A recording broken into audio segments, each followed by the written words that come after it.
Yemen থেকে rocket ক্ষেপণাস্ত্র হামলা, 9 ইসরায়েলি সেনা নিহত। এদিকে ইয়েমেনের হাইপারসনিক ক্ষেপণাস্ত্র হামলা, বেন গুয়েন বিমানবন্দর বন্ধ ঘোষণা। ইউক্রেনে পরাজয়ের বিষয়টি স্বীকার করেছে ইউরোপীয় ইউনিয়ন। এদিকে মিশরের ক্রমবর্ধমান সামরিক শক্তি নিয়ে দুশ্চিন্তায় ইসরায়েল। সর্বশেষে জানিয়ে দেব সিরিয়ায় কুর্দি তুরস্ক উত্তেজনায় নাটকীয় পরিবর্তনের আশঙ্কা। ইয়েমেন থেকে রকেট ক্ষেপণাস্ত্র হামলা, 9 ইসরায়েলি সেনা নিহত। ইয়েমেন থেকে ইসরায়েলি রকেট ও ক্ষেপণাস্ত্র হামলা হয়েছে। বুধবার সকালে এই হামলা চালিয়েছে দেশটির বিদ্রোহী গোষ্ঠী হুতিরা। এতে অত্যন্ত 9 ইসরায়েলি আহত হয়েছেন। তুরস্কের গণমাধ্যম অ্যানাদুলো এজেন্সির এক প্রতিবেদনে সব তথ্য জানানো হয়েছে। ইসরায়েলি গণমাধ্যম জানিয়েছে বুধবার ভোরে ইয়েমেন থেকে রকেট হামলা হয়েছে। এ হামলার সময় আশ্রয়ের জন্য দৌড়াতে গিয়ে তারা আহত হয়েছেন। এদিকে ইসরায়েলি সংবাদ মাধ্যম কান জানিয়েছে ইয়েমেন থেকে ব্যালিস্টিক ক্ষেপণাস্ত্র ছোড়া হয়েছে। তবে ইসরায়েলি আকাশ সীমায় প্রবেশের আগেই গুলিতে ভূপাতিত করা হয়েছে ক্ষেপণাস্ত্রগুলো। দেশটি থেকে এই হামলা চালানোর ফলে তেল আবিবের মেট্রোপলিটন এলাকায় বিমান হামলার সাইরেন বেজেছে। এ সময় স্থানীয় আশ্রয় কেন্দ্র যাওয়ার পথে 9 জন আহত হয়েছেন। সেনাবাহিনীর এক বিবৃতিতেও ইয়েমেন থেকে ছোড়া ক্ষেপণাস্ত্র ভূপাতিত করার বিষয়টি নিশ্চিত করা হয়েছে। তবে হুতিরা জানিয়েছে ইতিমধ্যে ইসরায়েলের জাফার একটি সামরিক লক্ষ্যবস্তুতে হাইপারসনিক ব্যালিস্টিক ক্ষেপণাস্ত্র ছোড়া হয়েছে। হুতিদের সামরিক মুখপাত্র ইয়াহিয়া সারি বলেছেন ক্ষেপণাস্ত্রটি তার নিশানায় আঘাত এনেছে। এ সময় গাজায় ইসরায়েলি হামলা বন্ধ না হলে দেশটিতে হামলা অব্যাহত রাখার হুমকি দিয়েছেন তিনি। গত সপ্তাহের মধ্যে ইসরায়েলের চতুর্থবারের মতো হামলা চালিয়েছে হুতিরা। এর আগে গত সোমবার তারা জানায় ইসরায়েলের জাফা এবং আশকলনের সামরিক লক্ষ্যবস্তুতে নিশানা করে 2টি সামরিক ড্রোন ভূপাতিত করা হয়েছে। ইসরায়েলি গণমাধ্যম টাইম অব ইসরায়েল জানিয়েছে গত এক সপ্তাহে অত্যন্ত 4 বার ক্ষেপণাস্ত্র হামলা চালিয়েছে হুতিরা। দেশটি থেকে গত বৃহস্পতিবার, শনিবার ও মঙ্গলবারও হামলা চালানো হয়েছে। ইয়েমেনের হাইপারসনিক ক্ষেপণাস্ত্র হামলা, বেন গুয়েন বিমানবন্দর বন্ধ।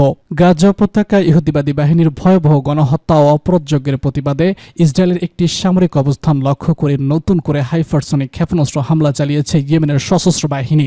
গতকাল ওই বাহিনী এক বিবৃতিতে জানিয়েছে ইসরায়েলের রাজধানী তেল আবিবের কাছে হাইফা শহরের একটি সামরিক ঘাঁটিতে ফিলিস্তিন 2 নামক হাইপারসনিক ক্ষেপণাস্ত্র দিয়ে হামলা চালানো হয়েছে। হামলাটি সফল বলে বিবৃতিতে জানানো হয়েছে। এতে বলা হয়েছে ইয়েমেনের সশস্ত্র বাহিনী ইহুদিবাদী ইসরায়েল, আমেরিকা ও ব্রিটিশ বাহিনীর সম্ভাব্য আগ্রাসন মোকাবেলা করতেও প্রস্তুত রয়েছে। এদিকে ইহুদিবাদী গণমাধ্যম জানিয়েছে মঙ্গলবার ইয়েমেনের ক্ষেপণাস্ত্র হামলার জের ধরে তেল আবিবের বেন গুয়েন আন্তর্জাতিক বিমানবন্দর বন্ধ করে দিয়েছে Tel Aviv. Israeli news channel কান জানিয়েছে বেন গুয়েন বিমানবন্দর বন্ধ রাখার পাশাপাশি কিছুক্ষণের জন্য ইসরায়েলের আকাশ সীমায়ও সব ধরনের বিমান চলাচলের জন্য পুরোপুরি বন্ধ করে দেওয়া হয়েছিল। গত মাসের 27 তারিখ লেবাননের হিজবুল্লাহর সঙ্গে যুদ্ধবিরতি চুক্তি করলেও ইয়েমেনি হামলার কারণে ইসরায়েলের আকাশ সীমা এখনও পুরোপুরি নিরাপদ করতে পারেনি তেল আবিব। ইয়েমেনের সশস্ত্র বাহিনীর মুখপাত্র ব্রিগেডিয়ার জেনারেল ইয়াহিয়া সারি বিবৃতিতে বলা হয়েছে তারা এই ধরনের অভিযান চালিয়ে যাবে এবং ইসরায়েলের সকল সামরিক ঘাঁটি আঘাত আনবে। গাজায় ইহুদিবাদী আগ্রাসন পুরোপুরি বন্ধ এবং উপত্যকার ওপর থেকে নিষেধাজ্ঞা সম্পূর্ণ তুলে না নেওয়া পর্যন্ত এই ধরনের অভিযান চলবে বলেও বিবৃতিতে জানানো হয়। ইউক্রেনে পরাজয়ের বিষয়টি স্বীকার করেছে ইউরোপীয় ইউনিয়ন। হাঙ্গেরির প্রেসিডেন্ট ভিক্টর অরবান বলেছেন ইউক্রেন যুদ্ধে ইউরোপীয় ইউনিয়ন পরাজিত হয়েছে, কিন্তু তারা তা স্বীকার করছে। তিনি আরও বলেছেন রাশিয়ার বিরুদ্ধে ইউক্রেনে বিজয়ী করতে অক্ষম ইউরোপীয় ইউনিয়ন। ভিক্টর অরবান বলেছেন ইউরোপীয় ইউনিয়নের বর্তমান দৃষ্টিভঙ্গি ও নীতি ইউক্রেন যুদ্ধকে নিতান্তই দীর্ঘায়িত করছে, কিন্তু অর্থবোধক কোনো ফলাফল আনতে পারছে না। হাঙ্গেরির প্রেসিডেন্ট তার সাক্ষাৎকারে স্পষ্ট করে বলেছেন বাস্তবতা হচ্ছে চলমান এই যুদ্ধে ইউক্রেন বিজয়ী হতে পারছে না।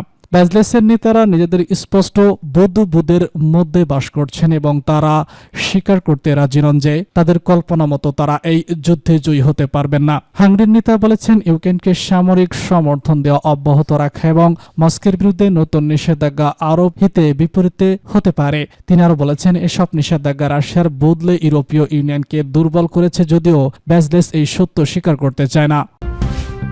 মিশরের ক্রমবর্ধমান সামরিক শক্তি নিয়ে দুশ্চিন্তায় ইসরায়েল।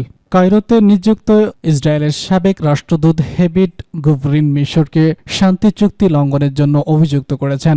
একই সঙ্গে মিশরের ক্রমবর্ধমান সামরিক শক্তি সম্পর্কে তেল আবিবকে সতর্ক করেছেন তিনি। ইসরায়েলি গণমাধ্যম ইউথ আহরথের বরাত দিয়ে এক প্রতিবেদনে খবর দিয়েছে হামা। একটি সাক্ষাৎকারে গভর্নর দাবি করেছেন মিশর সামরিক বর্ধনে উল্লেখযোগ্য অর্থ নিয়োগ করছে এবং এই সামরিক চুক্তি শান্তি চুক্তির লঙ্ঘন। গভরিন 2016 সাল থেকে 2019 সাল পর্যন্ত মিশরে ইসরায়েলের রাষ্ট্রদূত হিসাবে কাজ করেছিলেন এবং নভেম্বরে 2021 সাল পর্যন্ত পররাষ্ট্র মন্ত্রণালয় থেকে অবসর নেওয়ার আগে মরক্কোতে ইসরায়েলের প্রথম রাষ্ট্রদূত ছিলেন। গভরিন অভিযোগ করে বলেছেন, এতে কোনো সন্দেহ নয় যে মিশর শান্তি চুক্তির সামরিক সংযোজন লঙ্ঘন করেছে। সিনাইয়ের সন্ত্রাসবাদ মোকাবেলায় সাম্প্রতিক অনুরোধের বরাত দিয়ে চুক্তির অধীনে একটি ইসরায়েল বা অনুমোদন করেছিল, যার বাইরেও এটি সিনাইয়ে একাধিক সংখ্যক সামরিক বাহিনী মোতায়েন করেছে। তিনি আরও সতর্ক করে বলেছেন, মিশর তার দুর্বল অর্থনীতি এবং বাহ্যিক হুমকির অনুপস্থিতি সত্ত্বেও সামরিক সক্ষমতার প্রচুর বিনিয়োগ করছে। তিনি বলেছেন, সুয়েজ খালের পূর্বে সামরিক ও বেসামরিক অবকাঠামোতে যথেষ্ট বিনিয়োগ রয়েছে মিশরের। ইসরায়েলকে অবশ্যই মিশরের সামরিক সক্ষমতা বিবেচনায় নিতে হবে এবং ভালো উদ্দেশ্য বা ভাগ করার স্বার্থের উপর নির্ভর করতে হবে না। এগুলো দ্রুত পরিবর্তন হতে পারে।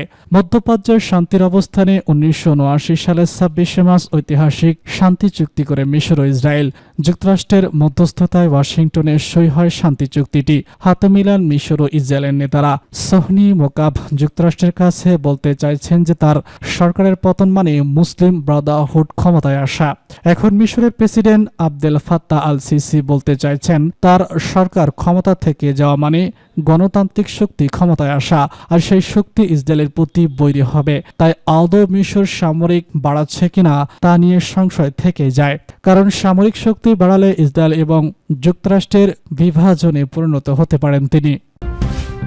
সিরিয়ায় কুর্দি তুরস্ক উত্তেজনায় নাটকীয় পরিণতির আশঙ্কা। সিরিয়া বিষয়ক জাতিসংঘের বিশেষ দূত গেইর পিটারসন সিরিয়ার কুর্দিপন্থী গেরিলা গোষ্ঠী এবং তুর্কি সমর্থিত সংগঠনগুলোর মধ্যে অব্যাহত শত্রুতার নাটকীয় পরিণতি সম্পর্কে সতর্ক করেছেন। তিনি বর্তমান এই বিরোধ রাজনৈতিকভাবে সমাধানের আহ্বান জানান।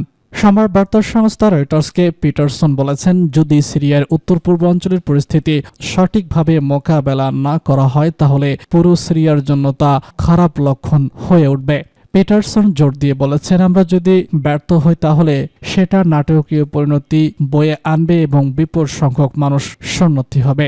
গত 8 ডিসেম্বর সিরিয়ার প্রেসিডেন্ট বাশার আল আসাদ ক্ষমতা থেকে রাশিয়ায় চলে যাওয়ার পর তুর্কি সমর্থিত গোষ্ঠীগুলো এবং সমর্থিত কথিত সিরিয়ান ডেমোক্রেটিক ফোর্স বা এসডিএফ এর মধ্যে উত্তেজনা বেড়ে চলেছে।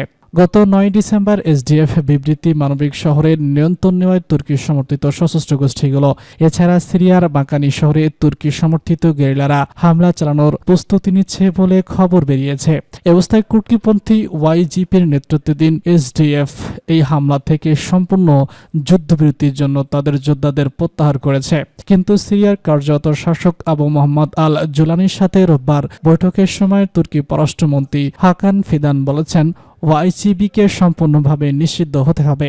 আঙ্কারা ওয়াইপিজিকে সন্ত্রাসী সংগঠন হিসেবে মনে করে, যাদের সাথে কুর্দিস্তান ওয়ার্কার্স পার্টি ও পিকেকে সম্পর্ক রয়েছে।